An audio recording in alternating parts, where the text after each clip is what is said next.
Hello दोस्तों, 6 कंपनियों के बारे में बात करेंगे जिनकी रेटिंग अपग्रेड हुई है। रेटिंग अपग्रेड होना एक पॉजिटिव न्यूज बिल्कुल माना जा सकता है। दोस्तों देखिए, जैसे कंपनियां होती हैं वो लोन लेती है, पैसा रेज करती है, तो रेज करते हैं तो उनकी एबिलिटी भी तो होनी चाहिए पैसा फिर से वापस करने की, अपने जो भी बिजनेस में लगाकर। तो इसीलिए जो रेटिंग है उनकी अगर अपग्रेड होती रहे तो इसका मतलब है रेटिंग एजेंसियों का कॉन्फिडेंस बढ़ रहा है कि कंपनियां जो लोन है, पैसा जो है और आसानी से वापस कर सकती है। तो ये एक तरीके से जो है रेटिंग का आप समझ सकते हैं कि रहता है कि ट्रिपल ए सबसे अच्छी रेटिंग, फिर डबल ए, फिर ए, फिर ट्रिपल बी, बी, सी और डी। सी और डी को तो सबसे खराब माना जाता है आपके। इसीलिए अगर आपके भी पोर्टफोलियो में कोई कंपनी है जिनकी सी की रेटिंग है या डी की रेटिंग है, तो फिर तो बिल्कुल हाई रिस्क कंपनियां होती है। सबसे स्टेबल कंपनियां होती है ट्रिपल ए की। अब उसमें भी क्या होता है, जैसे फॉर एग्जाम्पल कि प्लस और माइनस आते हैं। जैसे ए प्लस है किसी की रेटिंग, तो वो ए से अच्छी है, फिर ए आएगा, फिर उसके बाद ए माइनस आएगा। ठीक है, तो वो भी आपको ध्यान में रखना है। अगर किसी की ए माइनस की रेटिंग है तो वो खराब है कंपेयर टू ए प्लस की रेटिंग से।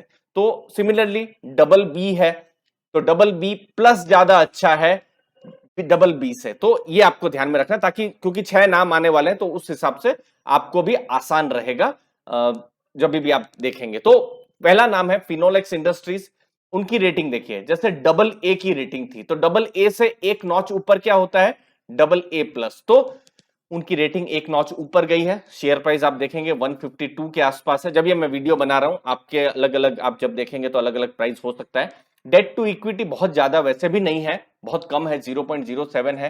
पीवीसी रेजिन और पाइप सेगमेंट की कंपनी है फिनोलेक्स इंडस्ट्रीज। और रिस्क भी कहा गया है, ये क्रिसिल की रेटिंग है, तो रॉ मटेरियल का जो प्राइस राइज जो हो रहा है वो एक रिस्क हो सकता है। बाकी इंटरेस्ट कवरेज 79 टाइम्स है और कैश भी जो है कंपनी के पास 1500 करोड़ के ऊपर है। तो फिनोलेक्स इंडस्ट्रीज पहला नाम।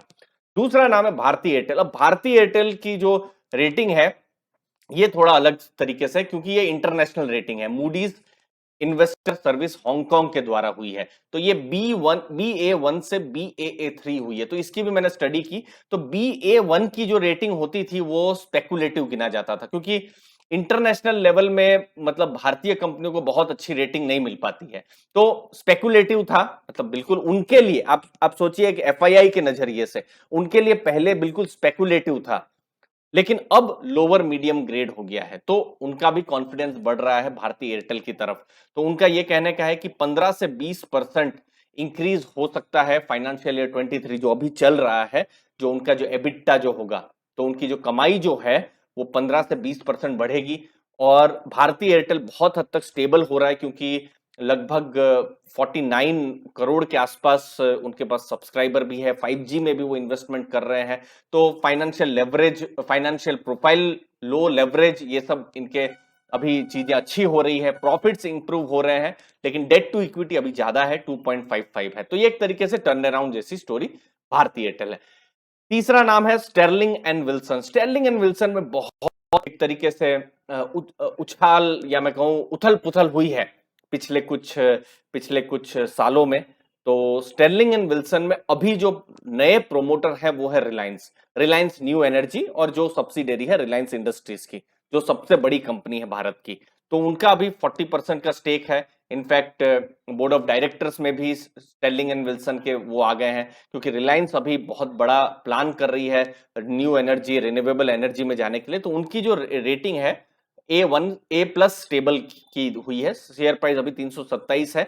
लेकिन अगर आप फाइनेंशियल्स देखेंगे तो अभी बहुत अच्छा फाइनेंशियल्स नहीं है। आप मार्जिन देखेंगे तो नेगेटिव है, एबिटा मार्जिन अभी नेगेटिव है। लेकिन यही है कि एक्सपेक्टेशन है कि इतना बड़ा अगर इन्वेस्टर आया है रिलायंस के रूप में, एज ए प्रोमोटर ही अब आ गए हैं, तो फिर भविष्य में रिलायंस भी ग्रीन एनर्जी के बड़े बड़े प्लान हैं, उनके भी ईपीसी कॉन्ट्रैक्ट रहेंगे तो वहां बन सकता है। उसके अलावा 15 गीगावाट के जो प्रोजेक्ट है वहां पर भी स्टेरलिंग एंड विल्सन जो है वो बिड कर सकती है। तो दोस्तों ये कुछ नाम रहे, लेकिन आप ये मत बिल्कुल सोचिएगा कि ये जो 6 नाम है उनका रेटिंग बढ़ रही है तो बिल्कुल मल्टी बैगर बन जाएंगे। नो, ये सब जो भी कोई बोलते हैं तो बिल्कुल झूठ बात बोलते हैं।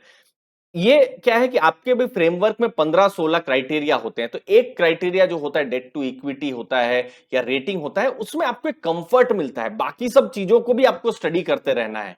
तो इसीलिए ये चीज आपको ध्यान में रखनी है। आपके 10 क्राइटेरिया 15 क्राइटेरिया में है, तो उसमें से एक क्राइटेरिया में कंपनी अच्छी कर रही है, तो यही आप देखिएगा। तो ऐसा नहीं है कि रातों रात ये लोग अभी ट्रिपल या 4 गुना हो जाएंगे, तो वैसे बहुत लोग करते हैं, बट वैसा बहुत ही खराब होता है। अगला है ओलेक्ट्रा ग्रीन टेक। अब देखिए उनकी ट्रिपल बी प्लस की रेटिंग थी, ठीक है।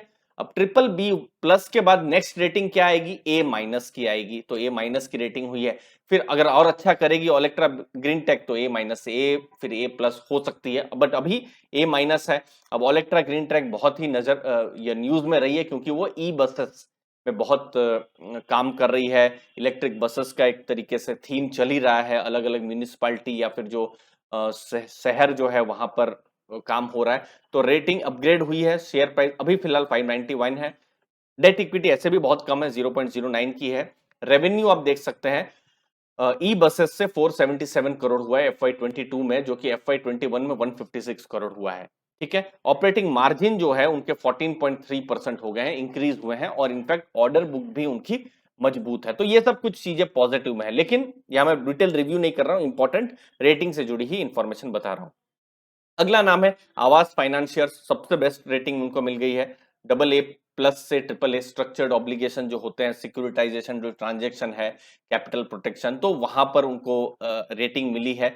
शेयर प्राइस 2200 के करीब है, और यहां पर अगर आप देखेंगे 107 करोड़ की उनकी जो रेटिंग है, क्रेडिट रेटिंग वहां पर आई हुई है। फिर अगला नाम है वरुण बेवरेजेस का, डबल ए से डबल ए प्लस की रेटिंग हुई है, शेयर प्राइस अभी 1100 के आसपास है, डेट टू इक्विटी 0.8 है। पेप्सी की दुनिया की सेकंड लार्जेस्ट फ्रेंचाइजी है, तो बहुत बड़ा नाम है। एक्सपेक्टेशन है कि अच्छा बिजनेस करेगा और उनका जो फाइनेंस है और मजबूत होंगे।